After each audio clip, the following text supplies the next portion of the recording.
So we're going to talk about rentals during coronavirus. At the end of this short 4-minute video, I hope you will understand what your position is as a landlord and as a tenant during the coronavirus outbreak. My name is Michael Davis. I am a Spanish lawyer at Davis Abogados, Solicitors and Barristers, and we're going to dive straight in. Your position as a landlord. In this video, we're only going to explain the position as a landlord during coronavirus that applies to those that own 10 properties or less. It's applicable to most of our clients. The ones that own, if you own 10 properties or more, you need to email us because the situation is slightly more complex. Okay, well, the position is this. The first thing is you need to understand as a landlord is that if what you're renting out is a family home or a rental property, but used for living in, not business premises, we'll talk about that after, is you have not got an obligation of reducing the rental, okay? That is not contemplated in the royal decree.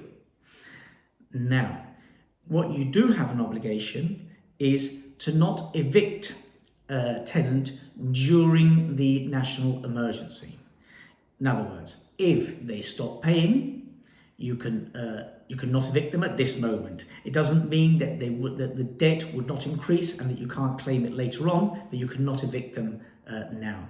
Likewise, if their contract happens to end now during the national emergency, again, you cannot ask them to leave. You have to extend the contract. They have to pay, of course, but you have to extend the contract. So also that landlords, many people have asked, what help do they get? Well, unfortunately, landlords, the royal decree establishes no direct help for landlords. In other words, there isn't any reduction in the rates, there isn't any reduction in the rates collection, all those things don't exist. So basically, the tenant cannot request, legally cannot force you to reduce the rental, but you don't get any help from the government. Okay, if it's a business premises, things are slightly different because even though the royal decree does not mention it specifically, it could be considered if the person is using the premises for one of the activities that cannot take place now. If there's a possibility that they could claim force majeure through the courts and therefore claim some of their rental money back later. This isn't clear. It will have to be.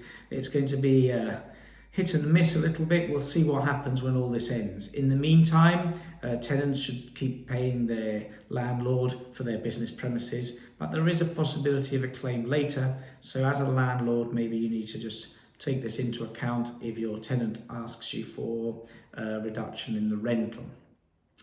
Okay, the position as a tenant. Now, again, let's distinguish a tenant of a property to living and a business premises.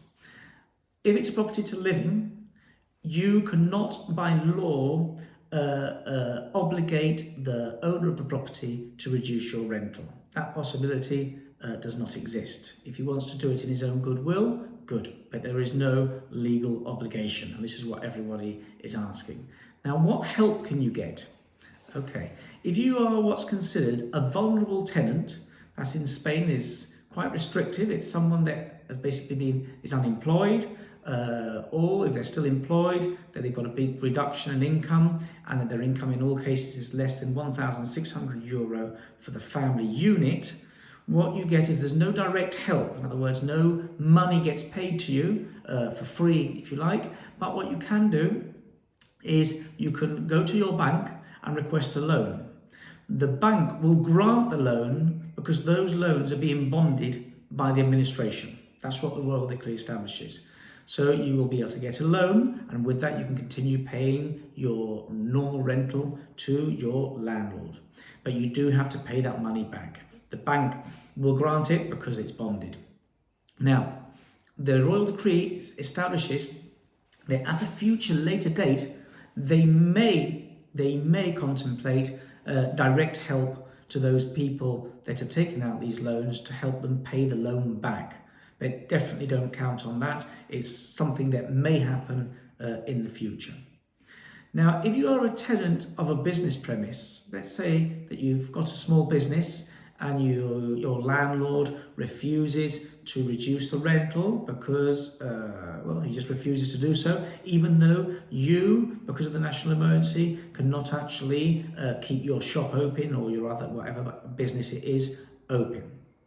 Now, the Royal Decree doesn't contemplate this, but other lawyers and myself were looking into the possibility that maybe later on you would be able to claim some of that rental back due to force majeure. In other words, we're in a situation at the moment, it's an extraordinary situation that may or may not be contemplated in the contract.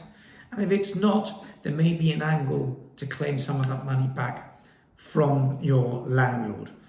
Again, don't count on this. Just be aware that it may be a possibility, and maybe a negotiating point now to discuss things with your landlord and see if you can make an arrangement over a reduction in rental in the basis of goodwill.